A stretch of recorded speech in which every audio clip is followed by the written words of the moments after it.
केंद्र सरकार ने लेबर कोड्स में बड़ा बदलाव करते हुए मजदूरों के कई अधिकार छीन लिए, जिसके बाद कांग्रेस ने सरकार के खिलाफ मोर्चा खोल दिया है।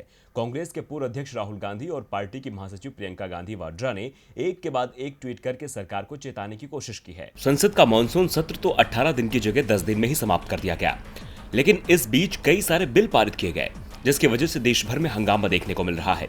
कृषि बिल के बाद अब श्रम बिल को लेकर भी हंगामा तेज होने लगा है। सरकार मजदूरों का भी हक मारने में लगी है। कांग्रेस ने केंद्र सरकार की ओर से लाए गए 3 श्रम सुधार विधेयकों का कड़ा विरोध किया है।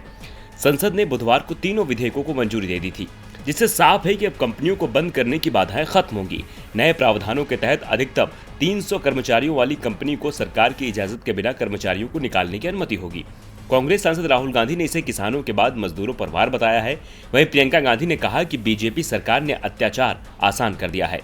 कांग्रेस के पूर्व अध्यक्ष राहुल गांधी ने गुरुवार सुबह एक ट्वीट में कहा कि किसानों के साथ मजदूरों पर वार, गरीबों का शोषण, मित्रों का पोषण, यही है बस मोदी जी का शासन। वहीं उनकी बहन और कांग्रेस महासचिव प्रियंका गांधी ने कहा कि इस कठिन समय की मांग है कि किसी की नौकरी ना जाए, सबकी आजीविका सुरक्षित रहे।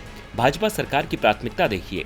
भाजपा सरकार अब ऐसा कानून लेकर आई है जिसमें कर्मचारियों को नौकरी से निकालना आसान हो गया है। वाह हरी सरकार, आसान कर दिया अत्याचार।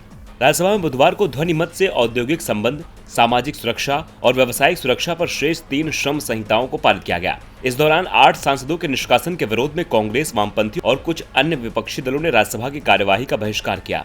इन तीनों संहिताओं को लोकसभा ने मंगलवार को पारित किया था और अब इन्हें राष्ट्रपति की मंजूरी के लिए भेजा जाएगा। लेकिन जिस तरह से इन बिलों में प्रावधान किए गए हैं, उसके कानून बनते ही मजदूर वर्ग को कई परेशानियों का सामना करना पड़ सकता है। विपक्ष का साफ आरोप है कि इन बिलों से सिर्फ उद्योगपतियों को ही फायदा होगा। आम जनता, किसान और मजदूर को इसका नुकसान भुगतना पड़ेगा। विपक्ष तो सरकार सवाल के साथ साथ आरोप भी लगा रहा है, लेकिन सत्ता पक्ष सुनने को तैयार नहीं है। डीबी लाइव की रिपोर्ट।